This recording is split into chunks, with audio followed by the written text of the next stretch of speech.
ಇವತ್ತಿನ ದಿನ ಕರುನಾಡ ರಕ್ಷಣಾ ವೇದಿಕೆ ಸಂಘಟನೆ ವತಿಯಿಂದ ನಾವು ಅಬಕಾರಿ ಇಲಾಖೆಯ ಅಧಿಕಾರಿಗಳಿಗೆ ಒಂದು ಮನವಿಯನ್ನು ನೀಡ್ತಾ ಇದೀವಿ. ಏನಪ್ಪಾ ಅಂತಂದ್ರ ಇವತ್ತು ಮೂಡ್ಲಿಗಿ ತಾಲೂಕು ಆಗಿರ್ಬೋದು, ಗೋಕಾಕ್ ತಾಲೂಕಿನೊಳಗ ಅನಧಿಕೃತವಾಗಿ ಮದ್ಯ ಮಾರಾಟವನ್ನ ಅತಿಯಾಗಿ ಮಾಡ್ತಾ ಇದ್ದಾರ.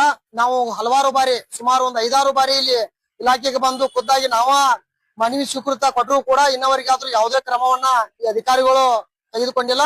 ಹೀಗಾಗಿ ನಾವು ಸಂಘಟನೆ ವತಿಯಿಂದ ಮಾನ್ಯ ಅಧಿಕಾರಿಗಳ ಒಂದು ಗಡವನ್ನು ಕೊಟ್ಟಿದ್ವಿ.